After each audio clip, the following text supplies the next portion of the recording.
The lighter caught the treaty on the third strike. Veyra Koss watched the flame take the corner. The paper curled like a dying thing, leather binding cracking, smoke rising in a thin column through the still air of the Grand Assembly chamber. 12,000 years of Vrellan order had begun with a document not so different from this one. It would end with ash. She held the antique gold lighter steady.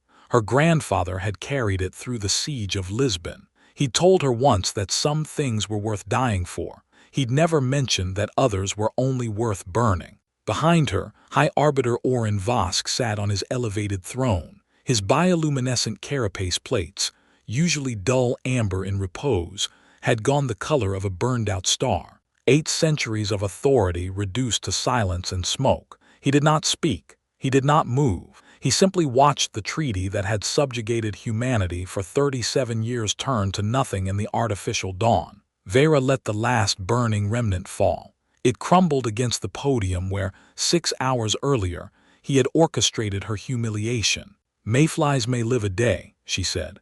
The chamber's recording devices still broadcast to 4,000 species across the Concordat, but the sky remembers what darkened it. She walked toward the exit. Her footsteps echoed where thousands had laughed. What happened in those 6 hours, and in the 37 years before them, is what I am here to tell you. Stay close. You will want to hear how this ends. 37 years earlier, the lighter had been new. Veyra's grandfather pressed it into her palm the morning she left for the Accord Spire. The metal was warm from his pocket. "Some things are worth dying for," he said. He was 73 and had survived 3 wars. "Figure out which ones. The rest, let them burn." She'd thought it was a joke. The shuttle docked at the Spire's civilian berth and Veyra stepped into the crystal dome for the first time. 8 kilometers of curved transparency, stars pressing against the far side, artificial dawn cycling every 32 standard hours. 4,000 species moved through the concourse in a riot of biology and protocol. She saw a Thessari harmonic choir dissolve and reconstitute around a navigation kiosk. A Cathari merchant's eidetic eyes tracked her from 3 simultaneous angles. The platform designated for provisional members sat lower than all others. Not by much.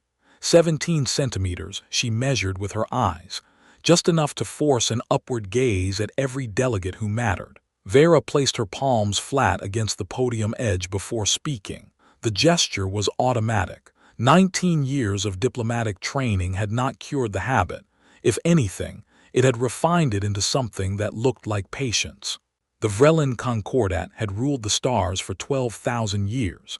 No species had ever challenged its authority and survived. "Humanity requests terraforming rights for Mars," she said. Her voice carried. The acoustics were engineered for exactly this, for petitions from the low to the mighty. A dead world, no strategic value, no resource conflict. The High Arbiter did not look at her. Oren Vosk's 6-jointed limbs were folded beneath his ceremonial mesh wraps, vestigial wing sheaths tucked tight against his thorax. His mandibles worked in the pattern Veyra would later learn to read. "Contempt, barely restrained." "Denied," said the chamber's translation system. "Provisional members require full Concordat sponsorship. None has been offered." She placed her palms flat again. 17 centimeters. She memorized the distance. The rule was absolute. Older species dictated. Younger species endured. For 19 years Veyra returned to that platform. She learned the names of the 12 species who occasionally met her eyes. The Thessari harmonic choirs who exchanged musical notation with human composers. The Morthani gas breathers who found Earth's nitrogen-rich atmosphere pleasantly nostalgic. She learned which delegates laughed when the Cathari called humans mayflies, and which merely looked away. She learned that Oren's mandibles clicked when he lied. "Your application shows progress," he told her in year 11. Click. "The Concordat values patience." Click. "Full membership is merely a matter of time." Click. In year 19 she requested Mars again. The same dead world. The same empty request. This time Oren rose from his throne. His scales flushed crimson. The bioluminescence cycling through threat display patterns that predated human civilization by millennia. "Before we address the human request," the translation system rendered, The Concordat has evidence of human treachery. The holographic displays flickered, footage that should have been impossible, military exercises on remote moons, prototype weapons tests, diplomatic communications discussing contingency plans, all classified, all stolen, all twisted into proof of hostility where Veyra knew there had only been caution. She activated her microphone to respond. Nothing happened. She pressed the control again, checked the panel. Her speaking privileges had been revoked, not malfunction, deliberate. The small red indicator glowed with the same crimson as orange scales. Around the chamber, the laughter began. The Rathani ambassador, whose people had traded with Earth for 2 decades, called humans violent primitives barely evolved from animal ancestors. The Alorian choir, who had performed human symphonies at their harmonic convergence festivals, declared humanity genetically unstable and prone to irrational aggression. The Cathari merchant, whose family had grown wealthy on human commerce, compared human lifespans to mayflies pretending at civilization, too short-lived to understand consequence. The assembly laughed. 4,000 species, thousands of voices in a dome engineered for perfect acoustics. Veyra stood frozen. She tried the microphone again, waved her arm to catch the moderator's attention. They looked through her. Peacekeepers in gleaming armor approached her platform. Their weapons were not quite pointed at her. The angle was ambiguous, professional. Ambassador Davith Chen appeared at her side, young and shaking with rage that had nowhere to go. What do we do now? She was watching Orin accept congratulations from his allies, watching the Cathari and Rathani and Alorian delegates cluster together, sharing the pleasure of her species' humiliation, watching the galaxy show its true face. Veyra turned away from the celebration.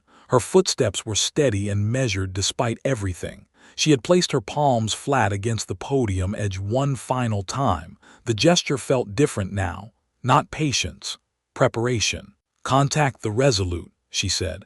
"Tell Captain Vorn to prepare for immediate departure." And then what? She stopped at the chamber doors, looked back once at the Grand Assembly, at all those ancient and powerful civilizations that had just declared humanity unworthy of respect. "They called us mayflies," she said quietly.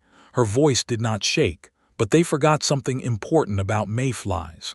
Davith waited. "When they swarm," Veyra said, "they darken the sky." The shuttle rose through the spire's atmospheric shields and into the cold void where the TCS Resolute waited. Veyra stepped aboard and the flagship cut all contact with the outside universe. A ghost ship floating in darkness near the Accord spire. In the war room, she stood before a holographic display that showed nothing.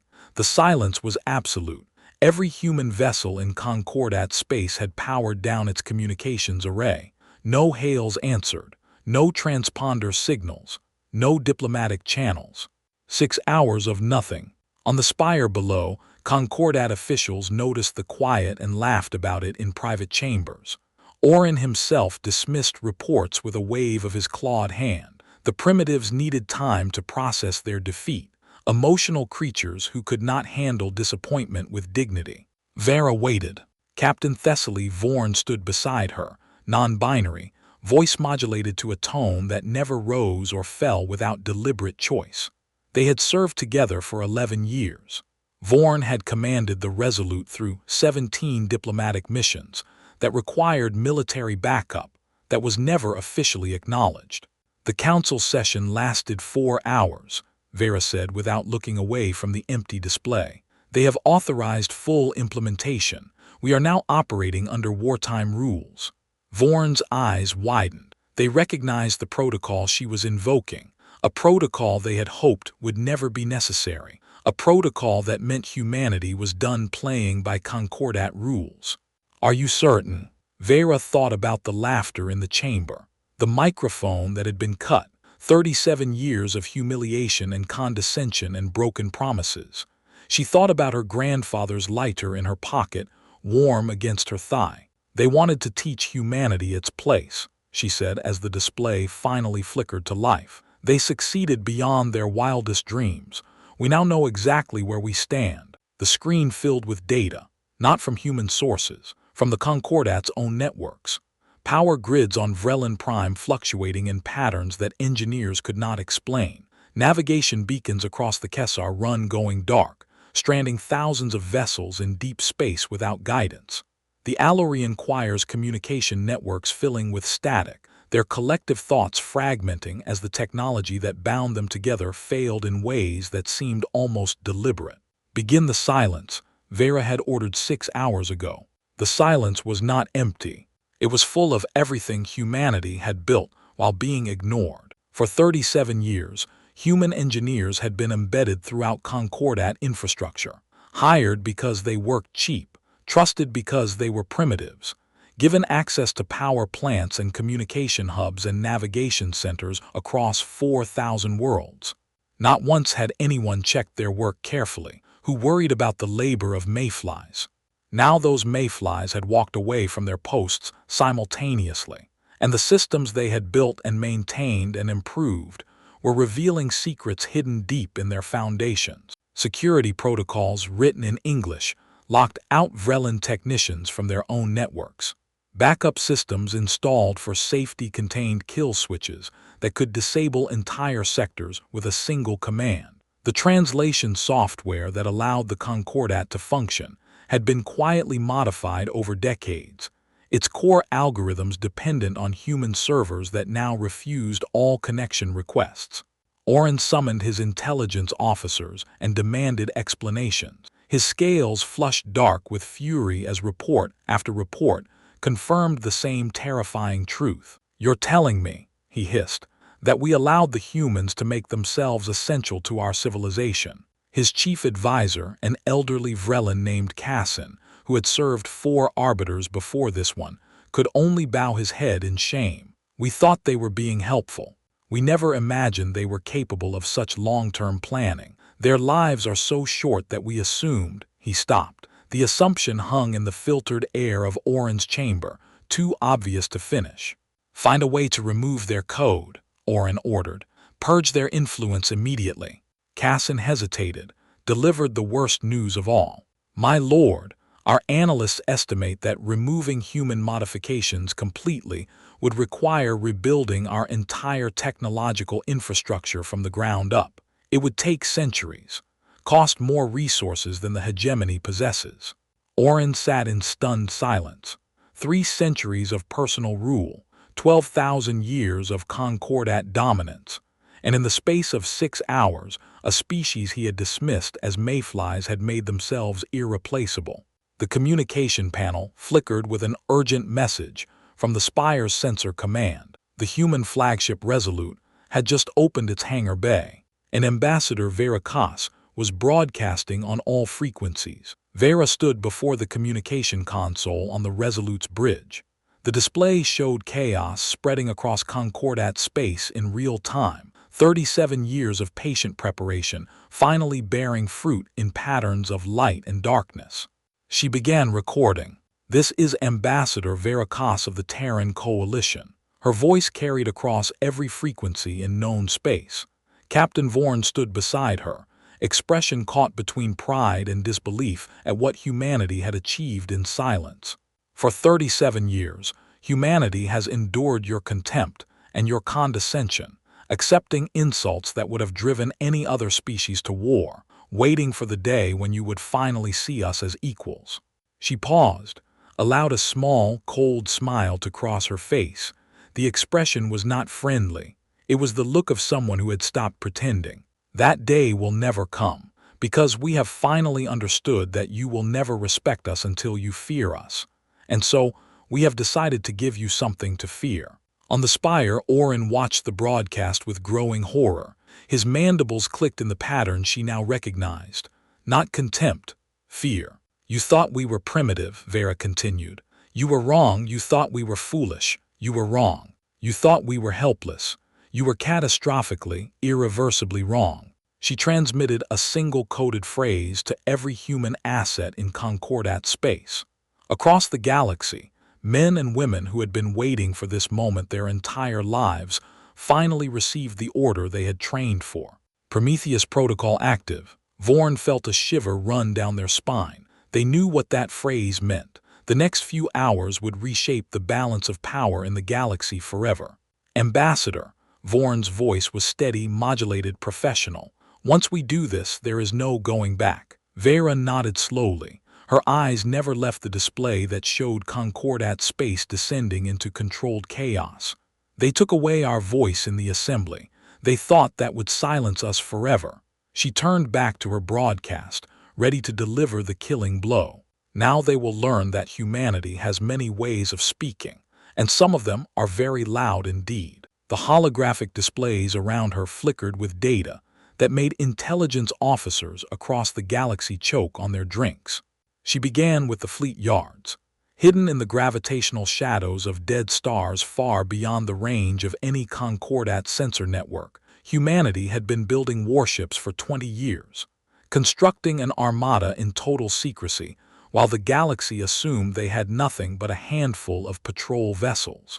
The display showed 12 separate construction facilities, each one producing dreadnoughts and cruisers and carriers using technology that the Concordat had never seen, technology that human scientists had developed in laboratories that officially did not exist.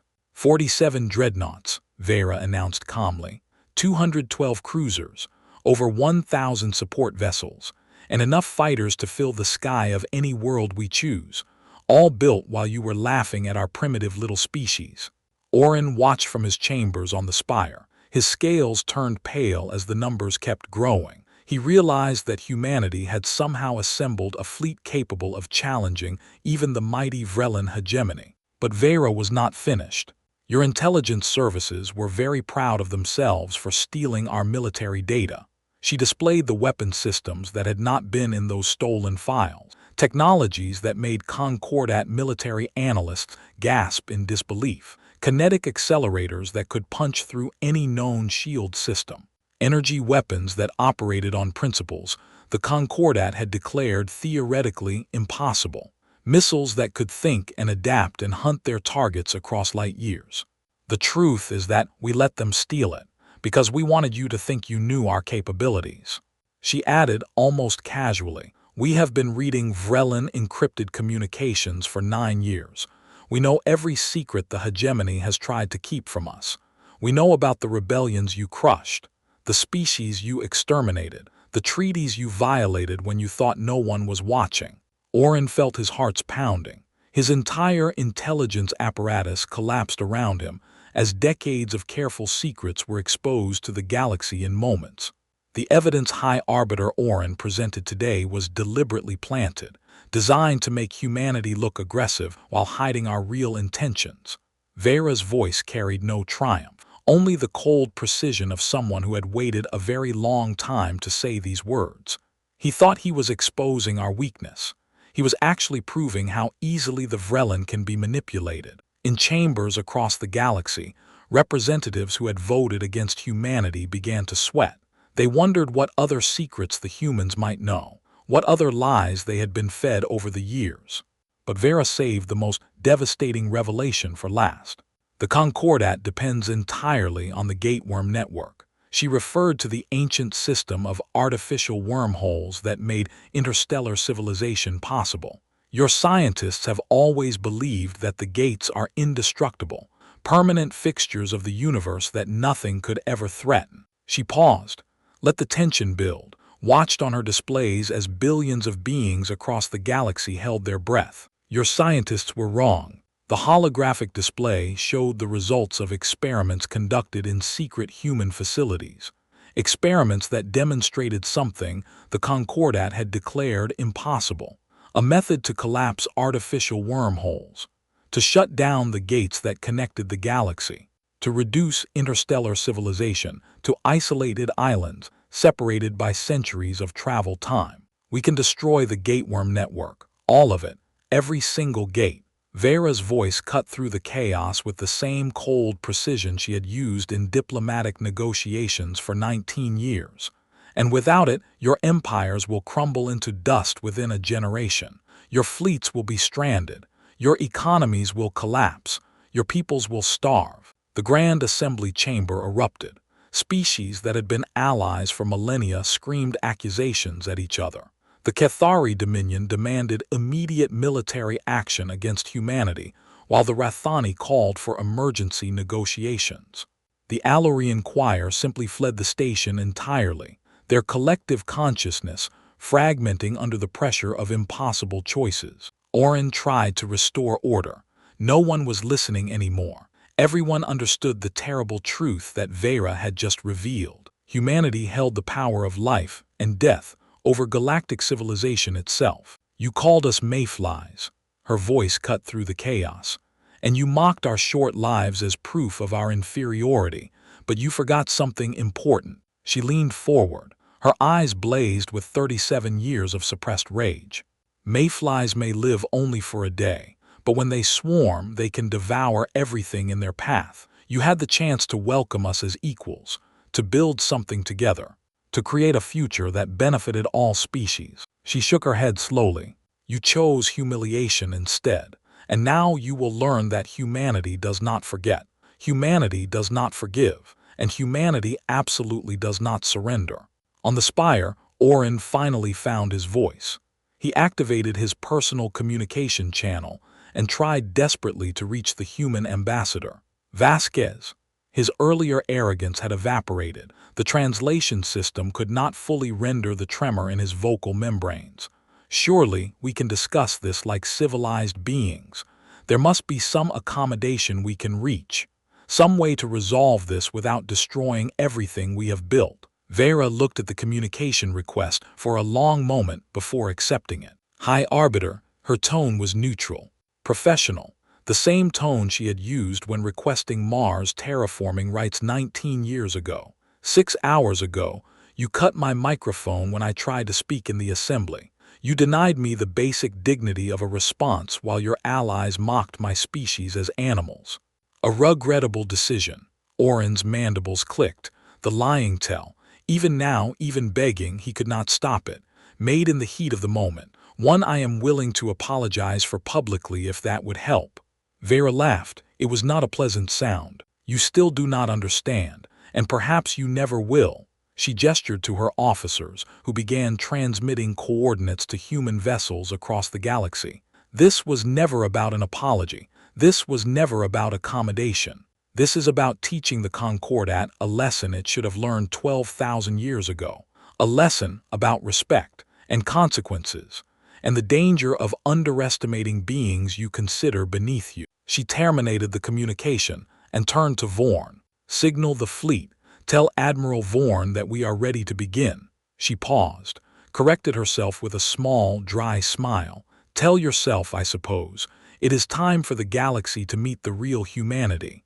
In the darkness between stars, engines that had been cold for decades roared to life. Ships that had been hidden for a generation began their journey toward the spire. The reckoning was coming. Nothing in the universe could stop it. The first human warship emerged from the void 2 hours after Veyra's broadcast. It appeared on spire sensors like a ghost materializing from darkness.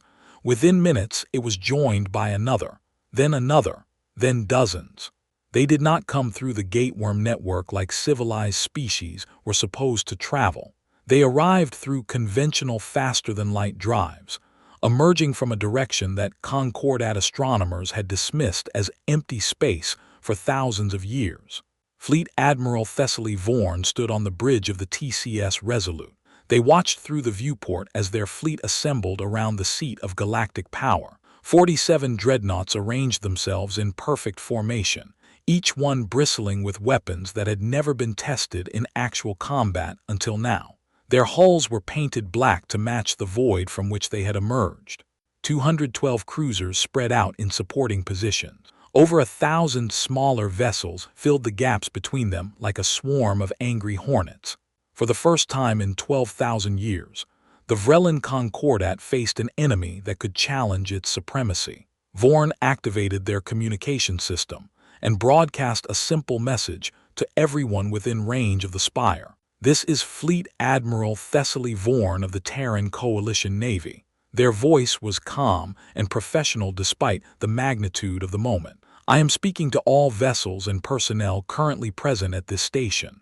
On the spire, billions of beings from thousands of species watched their displays with terror as the human fleet continued to grow. Ships kept emerging from directions that should have been impossible.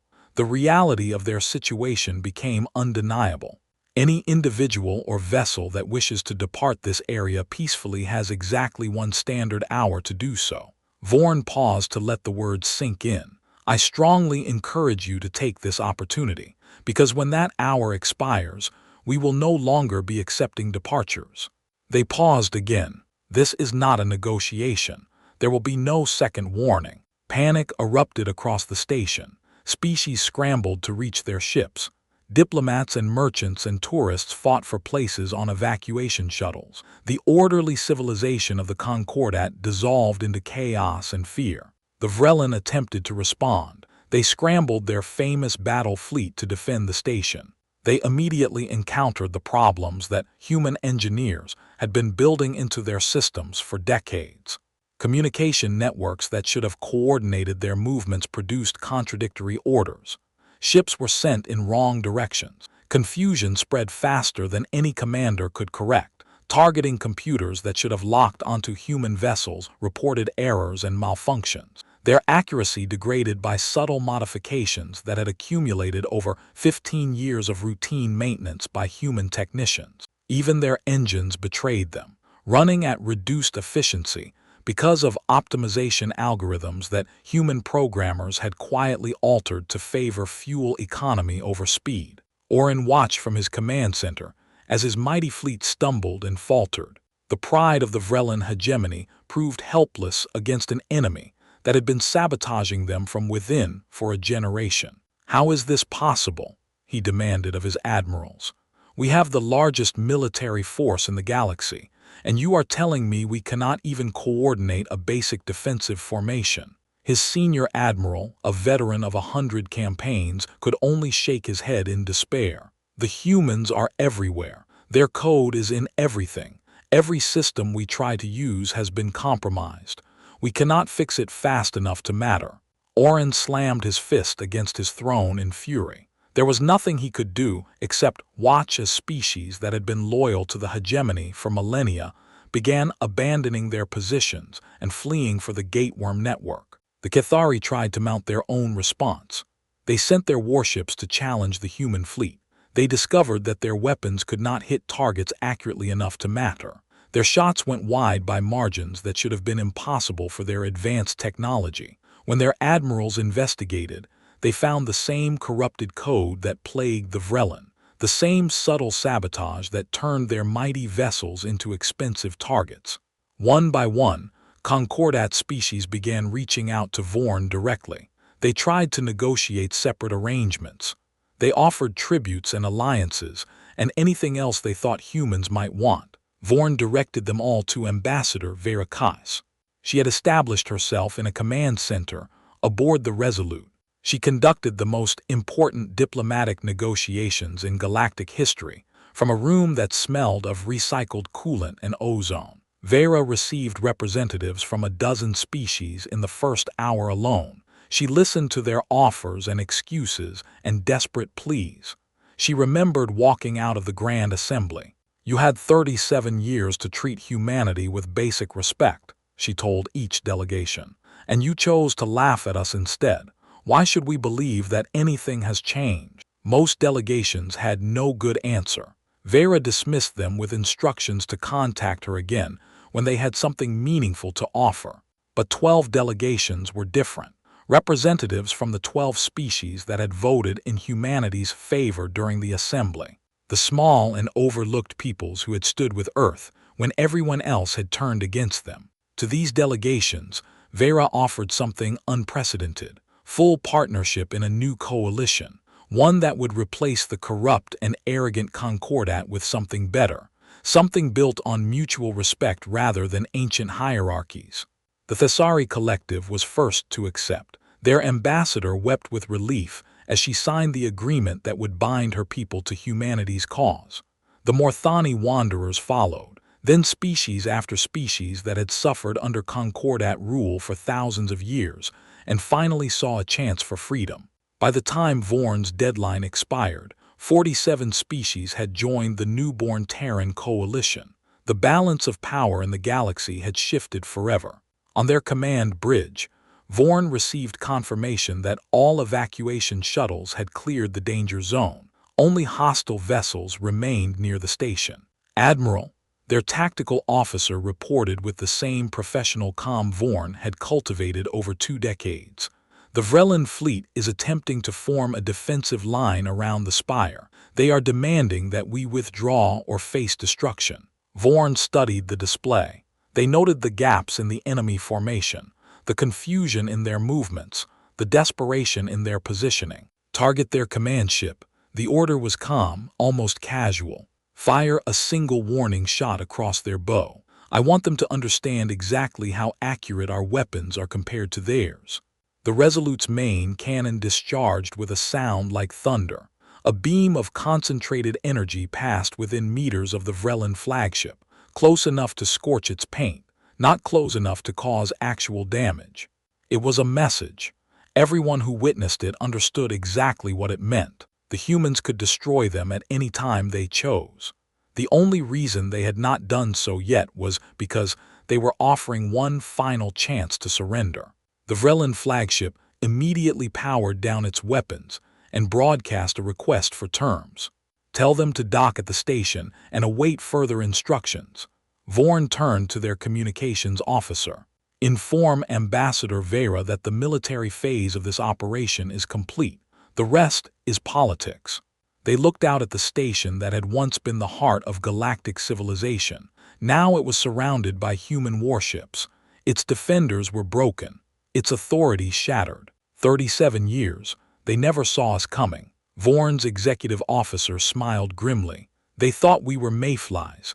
They forgot that mayflies can swarm. Vorn nodded slowly. Then they turned their attention to the reports flooding in from across the galaxy. Human assets were securing critical infrastructure. Coalition allies were moving to claim their rightful positions. The old order was dying. Something new was being born in its place. And at the center of it all stood humanity, no longer begging for acceptance, no longer tolerating contempt, no longer pretending to be anything less than what they truly were. The reckoning had come.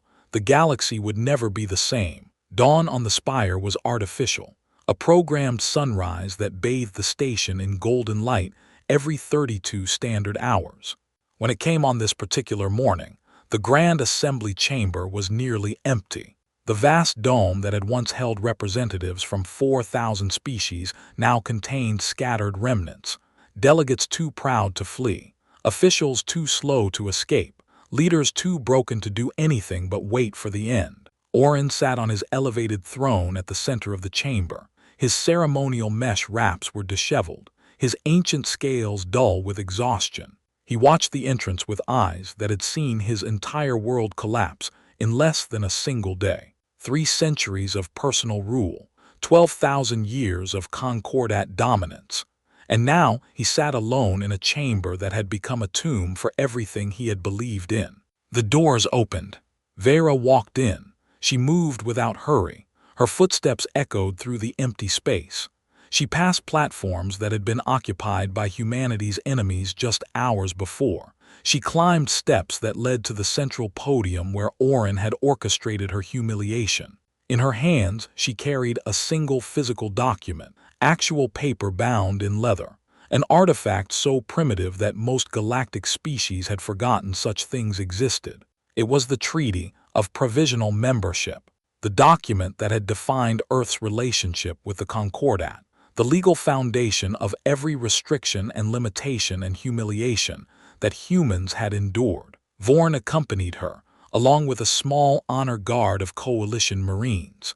But Veyra barely noticed them. Her attention was fixed entirely on the Arbiter who watched her approach with something that might have been fear or might have been resignation. She reached the podium. She stood there for a moment, looking out at the empty chamber, remembering how it had felt to stand in her designated place while thousands of voices laughed at her species.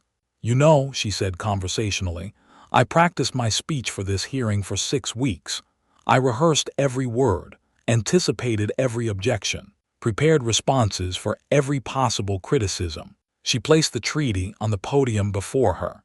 I was so nervous, because I genuinely believed that if I said the right things and made the right arguments, your assembly would see us as equals. I actually thought we could earn your respect through patience and diplomacy. She shook her head slowly. A sad smile crossed her face. What a fool I was. Orin stirred on his throne. Some remnant of his old pride pushed him to respond. We built civilization while your ancestors were still living in caves. You expect us to treat you as equals after a few decades of membership. Veyra looked at him with something that might have been pity, not contempt. Pity was worse. No, I no longer expect anything from the Concordat, because I finally understand that respect is not something you can earn from those who have already decided to despise you. She reached into her pocket, withdrew the antique gold lighter. The metal gleamed in the artificial dawn light. My grandfather carried this through the last great war on Earth. When I was young, he told me something I never forgot. She opened the lighter, tested the flame, watched it dance in the still air of the chamber. He said that some documents are worth dying for, but other documents are only worth burning. The trick is knowing which is which. She looked at the treaty before her, at the pages that contained every legal justification for treating humanity as inferior, every clause that had been used to deny them rights that other species took for granted. This treaty was never meant to lead to full membership. We knew that from the beginning. We knew that the Concordat would never accept us willingly, no matter how long we waited or how hard we tried. She touched the flame to the corner of the document. So we stopped waiting, we stopped trying, and we started preparing for the day when we would take our place in the galaxy, whether you liked it or not.